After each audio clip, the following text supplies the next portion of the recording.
안녕하세요. 저는 50대 후반이 된 여자입니다. 슬아의 아들 하나를 두고 있고 아마 아들이 아니었다면 저는 이 세상을 살아갈 수 없었을 거예요. 지금 생각해도 아들 하나는 정말 잘 낳은 것 같네요. 저의 전 남편은 얼마 전 하늘나라로 갔습니다. 오늘은 그 이야기를 한번 해드리려고 해요. 저와 남편은 어린 나이에 결혼을 했습니다. 혼전 임신으로 아이가 먼저 생겨버렸고 고민할 틈도 없이 자연스럽게 결혼을 진행했죠. 그런데 무엇보다 저희는 연애 기간이 굉장히 짧았고 서로에 대해 아는 게 잘 없었어요. 단순히 어릴 때 잠깐의 실수로 인해 아기가 생긴 거였거든요. 아무튼 저와 남편은 결혼 생활을 시작했고 아이를 낳으려고 하고 있었어요. 그때 당시 남편은 20대 후반이었는데 번듯한 직장 하나 없었습니다. 그러니 돈을 벌 수가 없었죠. 그런데 이뿐만이 아니었습니다. 집에 자주 들어오지도 않았고 여자 문제와 가정폭력, 거짓말까지 정말 최악의 조건을 다 가지고 있는 남자였죠. 처음 만났을 때에는 굉장히 다정다감하고 착한 남자였는데 같이 살고 보니까 전혀 아니더군요. 제가 전생에 무슨 죄를 지었길래 이런 남자를 만났는지 정말 슬펐고 하루하루가 지옥 같았습니다. 아침에 눈을 뜨기가 싫을 정도로 말이죠. 집에서 돈을 벌어오는 사람이 없으니 저는 임신한 몸을 끌고 일을 시작했어요. 사람들은 하면 안 된다고 조심해야 한다고 했지만 저는 당장 월세를 낼 돈도 없었기 때문에 절박했죠. 주위 사람들의 만류에도 불구하고 저는 일을 했습니다. 다들 제가 이렇게 임신을 한 상태에서 일을 하는 것을 보고 대체 어떤 남자가 임산부한테 일을 시키냐며 욕을 하더군요. 그렇게 저희 동네에 소문이 돌고 말았습니다. 저희 동네는 워낙 작고 누가 어디서 살고 무슨 직업을 가지고 있는지 다 알아요. 그래서 제 남편이 하루 종일 놀고 먹고 한다는 건 다들 쉽게 알 수 있었죠. 동네 사람들은 남편한테 여자에 미쳐서 마누라 고생시키는 놈이라는 별명을 달았고 손가락질을 하기 시작했습니다. 저는 아무 말도 하지 않았는데 사람들의 추측을 통해 생겨진 별명이에요. 그런데 남편은 그 사실을 알고 오로지 제 탓을 했습니다. 자기가 이렇게 손가락질 받는 이유는 저 때문이라고 하면서요. 도대체 제가 밖에서 무슨 말을 짓거리고 다녔길래 사람들이 자기한테 욕하냐고 하더군요. 저는 아니라고, 밖에서 당신 얘기 한 번도 한 적 없다고 말했지만 제 말을 믿을 리가 있나요? 남편은 화를 주체하지 못하고 다시 손이 올라갔습니다. 제가 비명을 지르면서 펑펑 울고 있으니까 동네 사람들이 저희 집 현관문을 따고 들어왔습니다. 제 울음소리를 듣고 동네 사람들이 온 것이었죠. 저와 남편의 광경을 보고 사람들이 말려주었습니다. 배는 미친 듯이 아파왔고 다행히도 사람들의 신고 덕분에 병원으로 갈 수 있었어요. 병원으로 가는 내내 혹시나 아이를 잃을까봐 두려운 마음을 가득 안고 눈물을 흘리면서 갔어요. 바로 수술실로 들어갔고 제가 눈을 뜨니 병실이었습니다. 그런데 왠지 모르게 느낌이 이상했어요. 결국 저는 유산이 되고 말았습니다. 남편은 저에게 미안하다는 사과의 말도 전혀 없었고 평소와 똑같이 술 먹고 놀고 그랬습니다. 제가 마음고생을 심하게 하고 있으니 의사 선생님이 스트레스 받으면 안 된다고 하더라고요. 저는 왠지 모르게 아이를 죽게 한 사람이 저 같아서 죄책감에 시달리고 말았어요. 아무것도 하기 싫고 아이를 따라가고 싶다는 생각만 한 채로 말이죠.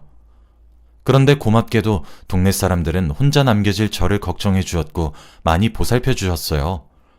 매일같이 저희 집에 오셔서 밥도 같이 먹어주시고 말동무도 해주었습니다. 그리고 저보고 정신과 상담을 받아보는 건 어떻겠냐고 하더군요. 그래서 정말 고맙게도 상담도 받고 약을 먹으면서 조금씩 상처를 치유하고 있었죠. 다시 일상생활로 돌아갈 수 있었고 조금씩 일을 시작했어요. 그동안 모아놨던 돈도 바닥을 보이고 있었고 매일같이 돈을 달라고 하는 남편을 말릴 수 없었거든요. 사람들이 왜 이혼을 하지 않냐고 많이들 물어보는데 그때 남편이 이혼을 시켜주지 않았습니다. 이혼이라는 말만 꺼내도 화를 불같이 내는 사람이었기에 화를 내는 게 더 무서웠거든요. 저는 다시 일을 시작했고 나름 생활도 안정적이게 되었어요. 그런데 또 어떻게 이럴 수 있나요? 제가 임신을 하고 말았습니다. 남편이 술김에 저지른 실수로 인해 임신이 되고 만 것이에요. 저는 무조건 이번 아이는 끝까지 지켜내겠다는 생각을 했습니다. 남편은 과거의 일 때문인 것도 있는지 임신을 했다고 하니까 더 이상 폭력을 행하지 않더군요. 저번보다 조금 더 편안하게 임신을 할 수 있었습니다. 그리고 아이를 낳았어요. 아들이었습니다. 남편은 아들이 생겨서 좋다며 노래를 불렀습니다. 작고 귀여운 아들이 저희 집에 오니까 집안 분위기도 사는 것 같더라고요. 남편도 집 밖을 자주 나가지 않았고 술도 덜 먹었죠. 그때 처음으로 행복이라는 게 뭔지 대충 감은 잡았던 것 같습니다. 그런데 이 행복은 정말 오래가지 않았어요. 아이가 새벽마다 울고 보채고 정신이 없으니까 다시 남편이 화가 났나 봐요. 집은 아예 들어오지 않았습니다. 술을 먹고 오거나 아침이 다 되어서 들어오곤 했죠. 차라리 집에 들어오지 않는 날이 더 나았어요. 집에 들어오지 않으면 남편이 육아를 할 수 있는데 남편이 들어오면 눈치를 봐야 하잖아요. 그래도 저는 남편의 화가 익숙하니 괜찮았습니다. 그런데 제가 정말로 이혼을 해야겠다고 결심을 했던 사건이 있었어요. 그날도 여느 때와 다름없이 남편은 들어오지 않고 있었고 집에는 저와 아들뿐이었죠. 새벽 4시가 다 되어서 집에 들어온 남편은 울고 있는 아들을 보고 막말을 내뱉었습니다. 시끄러워 죽겠어. 조용히 좀 하라고! 라고 했죠. 그런데 말로만 한 게 아닙니다. 그렇게 화를 내봐도 아기의 울음이 멈추지 않으니까 저는 너무 놀라서 미쳤냐고 소리를 빽빽 질렀어요. 아들이 위험하다는 생각이 드니까 눈이 돌더라고요. 이 집에 더 있다가는 우리 귀한 아들이 다칠 것 같아서 저는 그때 이혼을 하기로 결심했습니다. 다행히도 저희가 새벽 4시에 부부싸움을 하니까 이웃 사람들이 와서 남편을 말려주었고 그때 상황은 끝낼 수 있었죠. 다음날 바로 법원으로 가서 이혼 서류를 들고 집으로 왔어요. 자고 있는 남편 옆에 이혼 서류를 두고 짐을 싸고 아들을 데리고 나갔습니다. 그리고 그곳에서 최대한 멀리 떨어진 곳으로 갔어요. 목적지도 없이 말이죠. 당연하게도 남편은 연락이 왔습니다. 절대 이혼은 안 된다고 하면서 말이죠. 그럼 전 신고를 하겠다고 했어요.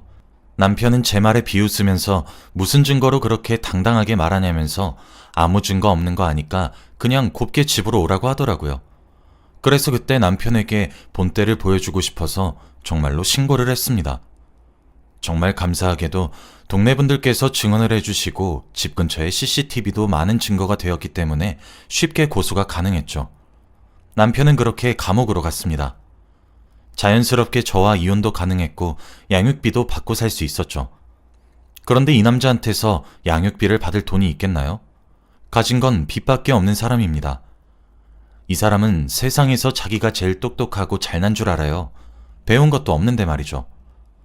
드디어 이 사람과의 관계가 끝났다고 생각했습니다. 가끔씩 교도소에서 전화가 오는데 절대 받지 않았죠.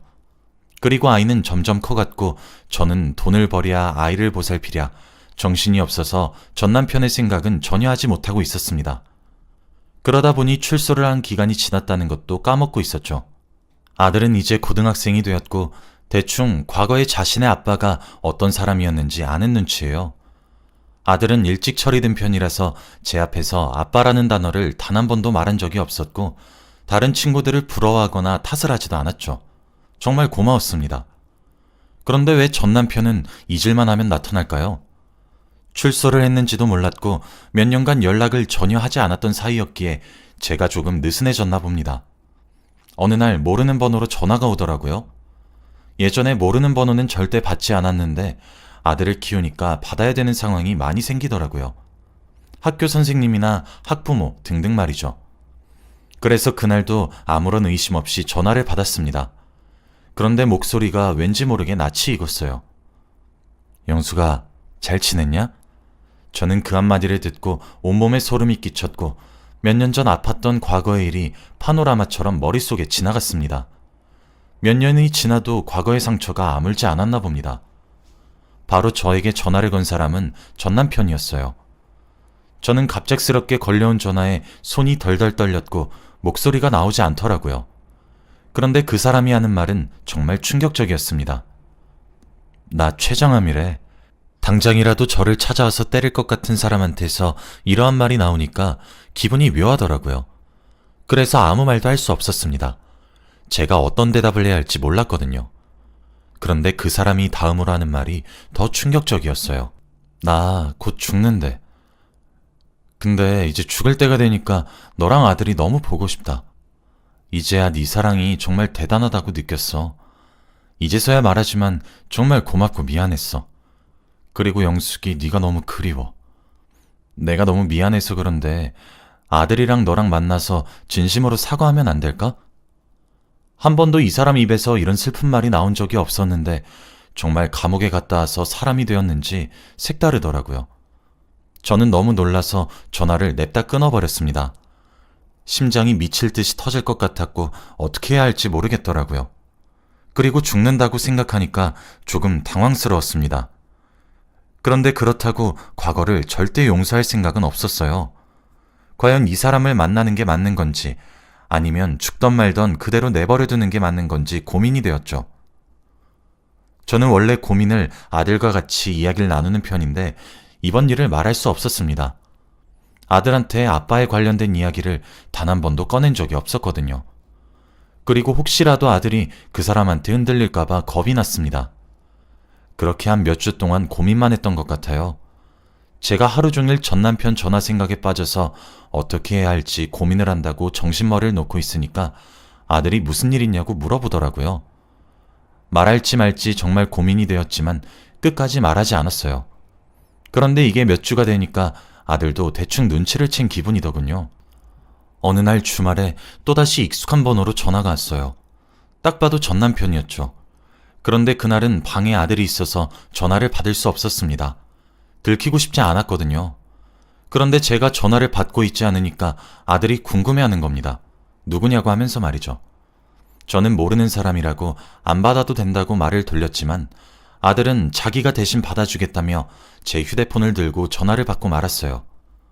제가 말리려고 할 때는 이미 아들이 휴대폰을 들고 있었습니다. 그런데 아들의 표정은 점점 나빠지더라고요. 전화기 너머로 들리는 전 남편의 목소리는 정말 가관이었죠. 영수가, 나 시간이 얼마 안 남았어. 우리 아들이랑 너 너무 많이 보고 싶다. 정말 양심에 어긋나는 말이지만 우리 다시 합칠 수 있을까? 사실 내가 사망보험금을 넣어둔 게 있어. 그런데 우리가 가족으로 등록되어 있지 않아서 내가 모아둔 사망보험금을 아들이랑 너한테 주질 못해. 그래서 서류상으로만 그렇게 등록하고 내가 죽고 나서 다시 갈라서도 돼. 그러니 제발 딱 한 번만 만나면 안 될까?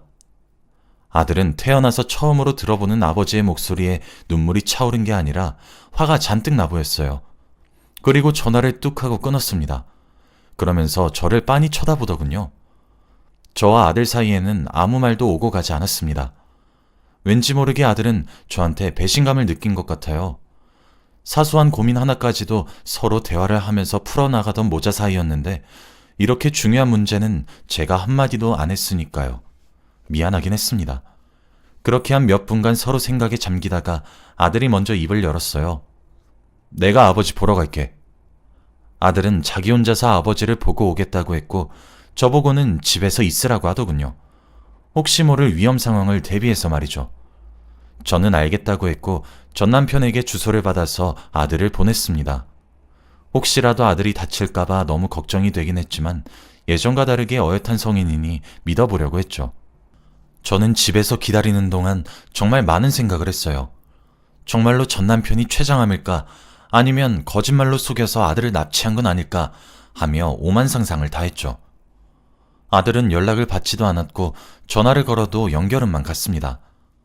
시간이 지날수록 두려움에 떨고 있었고 경찰서에 신고까지 하려고 했죠. 그런데 한 3시간 뒤에 아들이 집으로 돌아왔어요. 아들의 표정을 보니 세상 잃은 표정을 하고 있더라고요. 도대체 무슨 일을 겪고 왔는지 가늠이 안 될 만한 표정이었죠. 아들은 의자에 앉아서 멍하니 허공만 바라보고 있었습니다. 저는 보채지 않았고 아들이 말을 꺼내길 기다리고 있었죠. 그리고 한 10분 후에 입을 열더라고요. 엄마, 내가 하는 말 듣고 놀라지 마. 아빠가 한 말들 다 거짓말이야. 저는 아들이 하는 말을 듣고 굉장히 놀랐습니다. 아빠 최장암은 맞는데 병원비가 없었던 거야. 그리고 다시 합치려고 한 이유도 자기 빚 떠안을 사람이 필요한 거였어. 그리고 나한테 떼어내서 이식받으려고 그랬던 거였고. 그냥 돈이 없고 만나던 여자랑 헤어져서 우리한테 빌부터 살려고 그랬던 거야. 그래서 다신 연락하지 말라고 하고 왔어. 아들의 말을 듣고 제가 그 사람한테 조금이라도 연민의 감정을 느꼈다고 생각하니까 제 자신이 너무 한심하더라고요. 만약 아들이 없었다면 이 사실을 전 알지 못했겠죠. 눈물이 펑펑 흘렀습니다. 제가 너무 바보 같고 아들한테 미안해서요. 아들은 우는 저를 달래주면서 엄마, 이제 우리 둘이서 살자. 나 이제 아빠 없는 사람 할 거야. 그 사람이 죽던 말던 난 상관 안 해. 라고 했죠. 저도 그 말에 동의했고 전 남편에게 큰 배신감을 느꼈습니다. 저희는 다시 한번 그 사람한테 배신을 당했고 이젠 연락도 받지 않았습니다. 그런데 몇 달 후 문자가 왔어요. 바로 전 남편이 생을 마감했으니 장례식장으로 오라는 문자였죠. 저와 아들은 그 문자를 무시했습니다. 아예 남남과 다름없으니까요. 그 사람이 생을 마감했다는 소식을 들으니까 왠지 모르게 후련했고 수십 년간 쌓여있던 묵은 때를 벗겨낸 기분이었습니다. 아들은 조심스럽게 저에게 다가와서 저를 꼭 안아주었고 저도 아들을 안아주었어요. 드디어 지옥 같았던 그 사람의 굴레에서 벗어났다는 생각이 들었죠. 그 사람의 장례식장에는 발도 들이지 않았고 저와 아들은 그 사람을 잊고 살기로 했답니다. 지금 이렇게 글을 쓰면서 과거를 회상하니까 기분이 되게 묘하네요. 아들이 없었다면 정말 힘들었을 것 같아요. 아들 하나는 정말 잘 낳은 것 같습니다. 아들도 이제는 고민거리가 있으면 숨기지 말고 자기한테 다 말하라고 해요. 저도 이번 일을 계기로 그렇게 하기로 결심했습니다. 여러분도 섣부른 결혼은 하지 않았으면 좋겠습니다. 저는 결혼 생활 내내 지옥 같았거든요. 지금은 정말 행복한 인생을 살고 있습니다. 제 이야기는 여기까지예요. 들어주셔서 감사합니다.